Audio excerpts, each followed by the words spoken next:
Bonsoir mesdames et messieurs et bienvenue à ce 20h sur la télévision Burkina Info. Au sommaire, c'est en différé que le Burkina Faso a célébré aujourd'hui la journée mondiale de l'enseignant. Une centaine d'acteurs du système éducatif ont été décorés. Ce fut l'occasion pour le gouvernement de dresser le bilan des actions menées en faveur de ce secteur. Amélioration de la fourniture de l'eau à Ouagadougou, débuté en décembre. Les travaux sont en cours sur le site du projet Ziga. Le constat dans cette édition. Et il sera question de santé dans ce journal avec la pose de la première pierre d'un centre de cancérologie au Burkina. Le cancer, une maladie qui tue. L'une des garanties de l'indépendance de la justice au Burkina Faso est acquise. Le 5e Conseil supérieur de la magistrature, débuté ce matin, est présidé par, pour la première fois, les magistrats eux-mêmes. Le président de la Cour de cassation est désormais le président du Conseil supérieur de la magistrature et le président du Conseil d'État est le deuxième vice-président. Une innovation saluée par les hommes de droit. Un reportage qui est de Viviane Bama. C'est effectif, le président de la Cour de cassation est désormais le président du Conseil supérieur de la magistrature et le président du Conseil d'État en est le vice-président. La passation a été faite au cours du 5e Conseil supérieur de la magistrature. Le président du Faso reste garant de l'indépendance, mais ce n'est plus lui qui préside. Et donc le ministre aussi, en tant que premier vice-président, ne préside plus. Donc ça veut dire que les magistrats ont pleine indépendance et liberté pour prendre toutes les décisions qui conviennent à la conduite du système judiciaire. Parce que la magistrature a subi pendant de longues années aussi la tutelle politique, les pressions, les oppressions, on peut dire, les manipulations du système du pouvoir exécutif, ce qui n'est pas normal. Le Conseil supérieur de la magistrature travaillera en toute indépendance selon la nouvelle présidente. Pour nous, une réelle indépendance de la justice, une justice impartiale, qui ne se laisse impressionner par aucune force, que ce soit force politique, force sociale, tout, qui tranche les dossiers en toute connaissance de cause et en ayant comme seule boussole la loi qui a été adoptée. Voilà. Pour nous, plus de conscience professionnelle, plus le respect des règles déontologiques. Les magistrats ont observé une minute de silence en mémoire de Théophile Nana, précédemment juge au tribunal de grande instance de Ouagadougou, décédé le 3 décembre dernier. Le Conseil supérieur de la magistrature aura à examiner, entre autres, l'avant-projet de loi organique portant composition, organisation, attribution, fonctionnement du Conseil d'État et procédures applicables devant lui, l'avant-projet de loi portant création, composition, organisation, attribution, fonctionnement de la Cour administrative d'appel et procédures applicables devant elle, et enfin, l'avant-projet de loi portant création, composition, organisation, attribution et fonctionnement des tribunaux administratifs. Résultat des revendications faites au cours des États généraux et du pacte pour le renouveau de la justice, la désignation du nouveau président du Conseil supérieur de la magistrature a été concrétisée avec la modification de la Constitution le 26 novembre 2015 en son article 132. Dans une interview accordée à un média international, le président élu Roch-Marc Christian Kaboré s'est prononcé sur le scandale des écoutes téléphoniques entre Guillaume Soro et Djibril Bassolé. Pour lui, cette question relève de la justice. Cependant, il a admis que si ces écoutes étaient avérées vis-à-vis du président de l'Assemblée nationale ivoirienne, ce sera une attitude déplorable et inamicale à l'égard du Burkina. Rappelons que dans une interview accordée à un média national, le Premier ministre Yacouba Isaac Zida avait authentifié la bande sonore entre le président de l'Assemblée nationale ivoirienne, Guillaume Soro, et le général Djibril Bassolé. L'UNIPS a organisé hier un meeting de remerciement de ses militants et sympathisants à Toessin, dans les environs de Yako. Accueilli en liesse hier, Maître Benouende Sankara dit n'avoir pas perdu durant ces élections. Au contraire, il a appris pendant ces doubles élections. Le parti de l'œuf s'est classé 4e à la présidentielle selon les résultats provisoires de la CENI et a obtenu 5 députés aux législatives. Gladys Minungu, reportage. Mobilisation totale à Touaïssin, localité située à quelques encablures de la ville de Yako, ce dimanche 14 décembre. Un meeting pas pour convaincre mais pour remercier ses militants. C'est une foule en liesse qui a accueilli M. Benewende Sankara, président du parti. Le parti de l'œuf est reparti aux sources pour remercier les militants pour la mobilisation pendant la campagne électorale. Le meeting de cet après-midi à Touaïssin, c'est pour moi une occasion pour dire merci au peuple burkinabé et féliciter tous les militants pour l'ardeur à la tâche. Pour M. Sankara, loin d'être un perdant, ces élections sont encore une expérience pour lui. M. Sankara ne perd jamais. Il apprend. Nous n'avons pas perdu, pas du tout. Le peuple ne perd jamais quand il est en lutte. Et surtout, quand il sait ce pourquoi il lutte. Le parti de l'œuf s'est réjoui du bilan de la campagne électorale. Loin des calculs politiques, M. Sankara estime que l'UNIPS a de l'avenir, voire radieux. J'ai déclaré sans hésiter que mon avenir politique était radieux et très radieux. Et j'y crois. Tour à tour, les représentants des jeunes, des hommes et des femmes se sont félicités aussi de la mobilisation pendant la campagne et les résultats obtenus. C'est entre chant et danse que s'est achevée cette cérémonie de remerciement et rendez-vous est pris pour les municipales.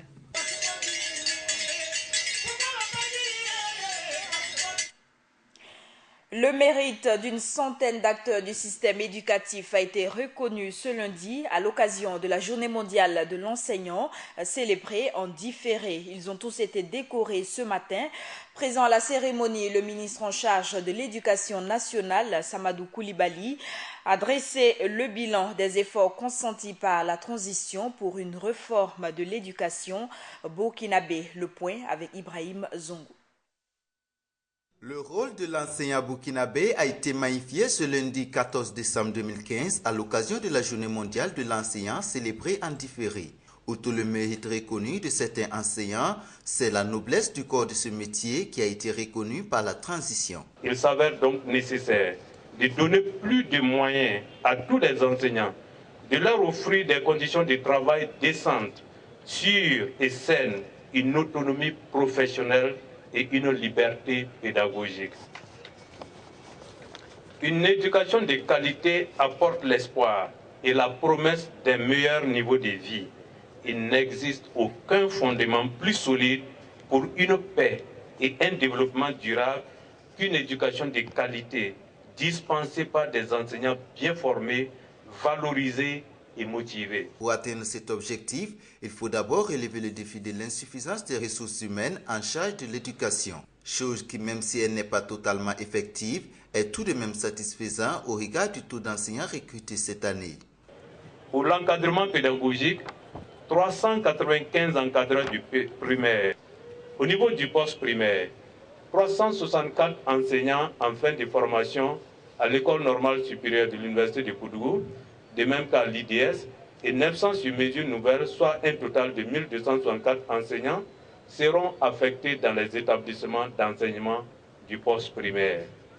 Au niveau de l'enseignement secondaire, 1200 enseignants en fin de formation et 620 enseignants recrutés sur mesure nouvelle, soit au total 1820 enseignants ont été affectés dans les établissements d'enseignement secondaire.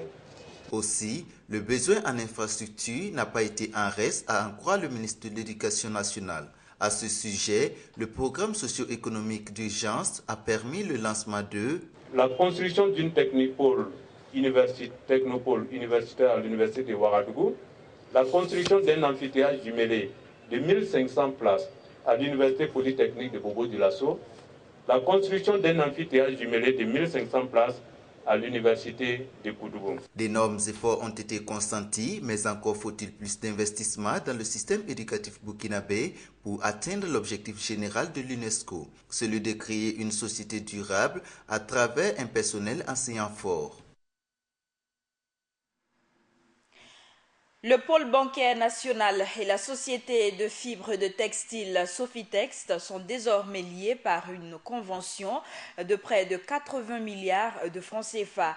Les producteurs de coton représentés à cette cérémonie ce matin saluent la signature de cette convention dont une majeure partie de la somme sera la récompense de leurs efforts. Philippe Ada.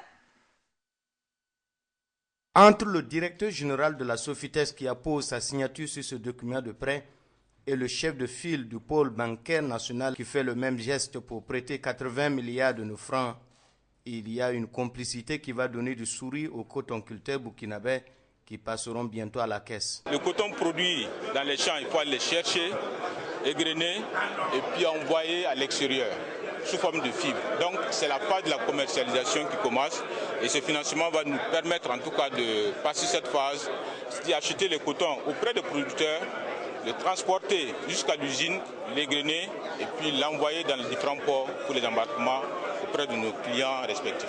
Nous avons en plus du pool national, nous avons le pool étranger aussi, bientôt nous allons signer notre convention, mais cela se passera à Paris et probablement courant janvier.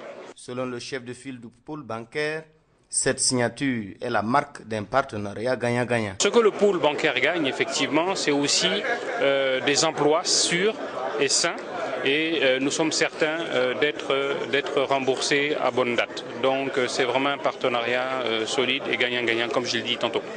Le représentant des cotonculteurs salue la signature de cette convention dont la majeure partie de la somme sera la récompense de leur souffrance. Les cotonculteurs, nous sommes très contents parce que, étant producteur, quand tu produis, il faut quelqu'un qui prend chez toi.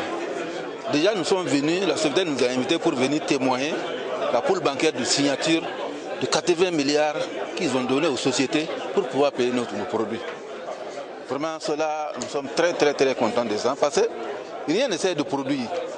Quand tu produis, si quelqu'un prend, là tu es content pour reprogrammer ta campagne à venir.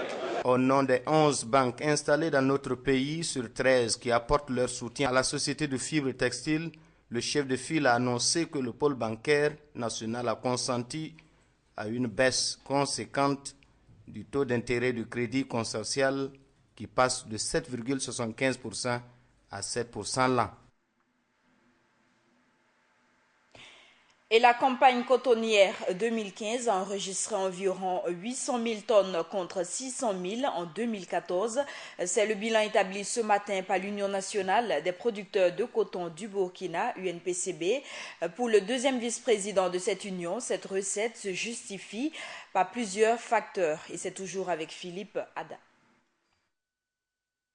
La saison cotonnière écoulée s'est relativement bien passée malgré des difficultés rencontrées, selon le deuxième vice-président de l'Union nationale des producteurs de coton du Burkina, qui en note tout de même un motif de satisfaction générale des producteurs de l'or blanc. La difficulté, c'est la pluviométrie. Il y a des zones où il a beaucoup bien plu, il y a des zones où il n'a pas bien plu. Bon, chaque année, c'est comme ça. Hein. Chaque année, le temps s'est bien réparti. Bon, il y a des zones qui félicitent cette année, qui n'ont jamais eu de production comme ça. Il y a des zones aussi, et il n'a pas, c'est comme ça. Tahirou Fofana donne ici la cause du remous survenu entre-temps dans le milieu cotonnier relativement à la fixation du prix du kilo de coton. Il y a des producteurs qui demandent des petites augmentations. Bon, ça dépend de la compréhension. Le coton, c'est le kilo de fibre de coton, c'est 2,5 kg qui fait le kilo de fibre de coton. C'est ça que les paysans à la base ne comprennent pas. Il faut des sensibilisations pour les dire, c'est comme ça, il faut s'ajouter comme ça, c'est comme ça. Après la récolte du coton, ce sont environ 600 000 tonnes de coton qui seront transportées vers les 15 usines que compte le Burkina Faso pour être égrenées et exportées. On sent que véritablement le coton est là. Au niveau des usines, nous avons des chargements qui sont déjà rentrés. Alors, c'est vrai qu'au niveau de nos producteurs de coton, ils traînent un peu les pieds. Je pense que l'un dans l'autre, ils ont compris. Et aujourd'hui, ils sont tous dans cette mouvance de récolte du coton. Et nous avons suffisamment de coton et d'ici la fin de la semaine, pratiquement tous nos usines vont travailler à fond et nous serons vraiment dans l'ambiance. Selon Bernard Zougouri, les 15 usines de grainage suffisent au Burkina, mais il envisage l'installation de nouvelles autres usines dans le pays. C'est vrai que dans certaines régions, la production est abondante et il nous sollicite encore d'autres usines de grainage. Bon, tout dépendra de notre investissement, des fonds que nous allons avoir. Sinon, nous avons un projet également d'augmenter le nombre des usines de grainage. Sinon, il n'est pas question d'amener ça à l'extérieur pour dégrainer notre coton. La campagne cotonnière 2015 a fait environ 800 000 tonnes contre 600 000 pour la précédente. La suite de cette édition, renforcer l'offre en eau potable pour les populations de Ouagadougou, c'est bien l'une des objectifs visés par le projet Ziga 2 lancé il y a quelques jours par le président de la transition Michel Kafando. À l'issue d'une visite du site ce matin, les journalistes ont pu constater le début des travaux, suivant ce constat d'Hassan Nakrou. C'est parti pour le projet Ziga 2. C'est du moins le constat fait par les hommes de médias conduits par l'Office national de l'eau et de l'assainissement, ONEA, sur les lieux des travaux. Une visite qui a permis au directeur du projet d'alimentation en eau potable de la ville de Ouagadougou, Ousmane Yaya Bokoum, de donner avec exactitude l'état d'avancement des travaux de ce projet. Comme vous le voyez, nous sommes au jour d'aujourd'hui en cours de pose de la conduite de refoulement entre Ziga et le réservoir intermédiaire de Boutenga. Les travaux ont débuté en fin novembre. Le marché lui-même a été notifié depuis le début du mois de mai. Le temps de fabriquer les tuyaux, de les apporter sur le terrain. Ça, c'est donc le premier lot de travaux qui a démarré en mai. Le second lot de travaux constitué de la station de traitement où nous nous trouvons. La notification de démarrage a été faite pour compter du 1er septembre pour un délai de 22 mois. Ce sont donc ces travaux-là qui sont vraiment sur le chemin critique. Mais aussi, cet état critique d'avancement des travaux n'a pas empêché l'ONEA de passer un troisième contrat dans le but toujours de résoudre définitivement cette équation d'eau dont la population fait face. Et à l'heure actuelle, nous sommes aussi dans la phase de passation d'un troisième contrat qui est constitué des conduites qui vont depuis le réservoir intermédiaire de Boutenga jusqu'à Ouaga, gravitairement. Arrivé à Ouaga, on a une division en deux branches. Une première branche qui va vers le sud jusqu'à Karpala et une seconde branche qui va aller vers le nord jusqu'au réservoir de Kilouin en passant par celui de Tanguin. Avec ces trois lots de travaux, nous sommes en phase pour pouvoir apporter l'eau aux populations de la ville de Ouaga au cours du premier semestre de l'année 2017. Une visite qui, selon le directeur général de l'ONEA, Amadou Ouedraogo, permettra non seulement aux journalistes de mieux s'imprégner de l'état d'avancement des travaux Ziga 2, mais également à tout le conseil administratif de l'ONEA. Il faut quand même qu'on tienne hors de Ouaga le conseil d'administration afin qu'ils puissent prendre connaissance donc, de nos installations.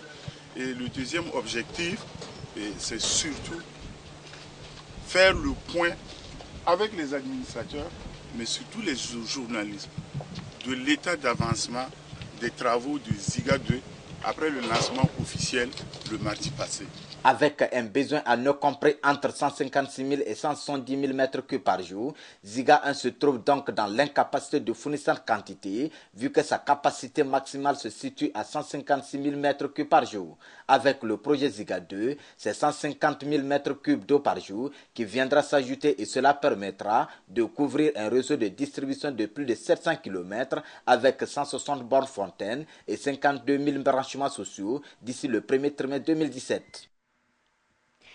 Poursuivons ce journal en santé, maladie de plus en plus répandue sous nos tropiques et dont le traitement est très coûteux.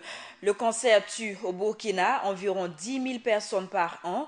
80% des personnes souffrant de cette maladie au Burkina Faso toujours meurent selon les spécialistes.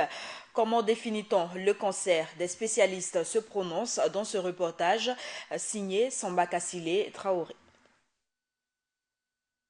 Un cancer est une maladie caractérisée par une prolifération cellulaire anormalement importante au sein d'un tissu normal de l'organisme, de telle manière que la survie de ce dernier est menacée. Le cancer tue au Burkina Faso environ 10 000 personnes par an. Il n'existe pas un centre de santé spécialisé pour les soins du cancer, ce qui justifie leur évacuation. 80% des personnes souffrant de cette maladie au Burkina meurent, selon les spécialistes. C'est une maladie qui transforme les cellules normaux en cellules irrégulières, nous informe le professeur Théophile Tapsoba. Le cancer est une pathologie.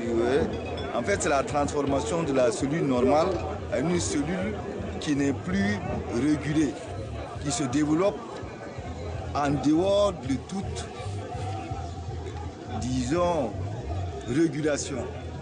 Donc, on ne peut pas arrêter cette évolution-là, sauf avec, bien sûr, comme on a dit là, le traitement.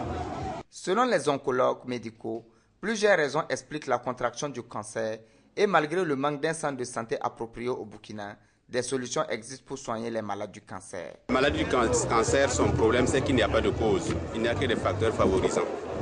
Et chaque cancer a ses facteurs favorisants. Quand on prend par exemple le cancer le plus fréquent comme le cancer du col, on se rend compte que c'est lié à une infection qu'on appelle l'infection à human papillomavirus.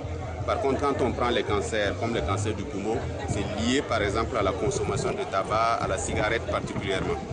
Donc chaque cancer a ses facteurs favorisants. Au Burkina Faso, ce qui est possible, on peut non seulement opérer un malade qui a atteint donc de cancer, on peut faire de la chimiothérapie, c'est-à-dire traitement par les médicaments, on peut faire de l'exploration au niveau donc de la médecine nucléaire, on peut avoir des résultats anatomopathologiques, mais ce qui manque, c'est l'une des chaînes de prise en charge, à savoir la radiothérapie. C'est ça qui manque actuellement au Burkina Faso. C'est au vu du nombre important de personnes qui contractent le cancer au Burkina et surtout du taux élevé de décès dû à cette maladie qu'un projet de construction d'un centre de cancérologie à Ouagadougou est initié, dont la pose de la première pierre a eu lieu ce 14 décembre 2015. Et pour une prise en charge des personnes atteintes de cancer, le Burkina veut en effet se doter d'un centre de cancérologie. Le joyau attendu en 2019 est d'un coût d'exécution de 30 milliards de francs CFA. Littérature, témoignage de vie du catéchiste titulaire Joanny Zungrana et les communications trans-traditionnelles, ce sont là les deux ouvrages de l'abbé René Zungrana. Les livres ont été présentés samedi à la communauté catholique et à la presse au cours d'une cérémonie ponctuée de chants et de louanges. Lassane Ouetraogo, reportage. Chants et louanges ont marqué la cérémonie de dédicace des ouvrages de l'abbé René Zungrana. Une soirée dédicace pour recueillir des fonds destinés à l'école catéchiste titulaire qui a fêté son centenaire cette année. L'école des catéchistes a célébré 50 ans de sa présence à Donsin l'année dernière. Et cette année, c'est le centenaire de la fondation de l'école des catéchistes. À Ouagadougou d'abord, puis à Pabré et à Donsin. Et cette manifestation est la prolongation de la fête de l'école des catéchistes à Donsin pour essayer de soutenir l'école. Témoignage de vie du catéchiste titulaire Joanny Zungrana et les communications transrationnelles sont les deux ouvrages présentés à la communauté catholique et à la presse en cette soirée du samedi 12 décembre 2015. La mémoire des catéchistes titulaires. Au niveau national, on n'a pas bien programmé encore. Et l'enquête est difficile, mais comme je suis fils de catéchiste, je fais au moins un échantillon de ce que ça peut être pour que l'histoire puisse avoir quelque chose, des traces de la vie de nos catéchistes titulaires. Voilà un peu l'objectif de ce bouquin-là. Communication transrationnelle. Il y a beaucoup de prophètes dans ce monde-là. Il y a beaucoup d'initiateurs de nouvelles religions qui se réclament d'avoir reçu des messages, des messages d'en haut. Et j'ai voulu partager cette expérience-là. Des ouvrages dont l'enseignement est une invite à une simplicité d'action dans la foi de Dieu, à l'image du personnage principal qui n'est autre que le géniteur de l'auteur. D'abord, c'est un gros travailleur, pour ceux qui l'ont connu, et un grand éducateur. Un ouvrage qui, à n'en pas douter, permettra aux catholiques de comprendre le rôle du catéchiste dont le travail inestimable est encore méconnu. D'ailleurs, selon l'abbé Zungrana, un congrès national est prévu se tenir au mois de mai pour sensibiliser le peuple chrétien sur le rôle des catéchistes.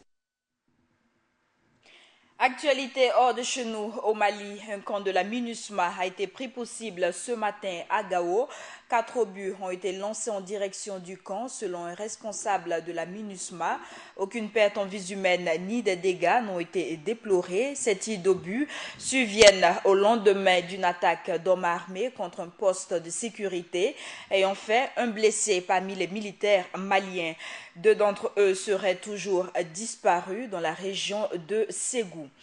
Et le président guinéen Alpha Condé a été investi pour un second mandat par la Cour constitutionnelle ce lundi à Conakry. La cérémonie s'est déroulée en présence de plus d'une dizaine de chefs d'État africains, dont celui du Burkina, Michel Kafando. Le président guinéen, lors de son discours, a promis de faire de la Guinée un modèle prônant la paix et le respect scrupuleux de l'état de droit. Soulignons que le grand absent de cette cérémonie est le leader de l'opposition guinéenne, arrivant en 2e position à l'élection présidentielle, Cellou Dalein Diallo. Il avait d'ailleurs qualifié l'élection de mascarade. Et le président de la RDC, Joseph Kabila, était ce matin face aux élus congolais. Il a évoqué durant son discours la situation économique du pays et le contexte politique qui y prévaut. Selon Joseph Kabila, je cite, « Ce n'est pas par la violence que les Congolais régleront leurs problèmes, mais plutôt par le dialogue entre fils et filles du pays. » Le président congolais qui martèle ne pas permettre que le sacrifice consenti ensemble soit compromis par ceux qui refusent le dialogue. Et c'est la fin de ce journal. Merci à vous qui l'avez suivi et très bonne suite de nos programmes.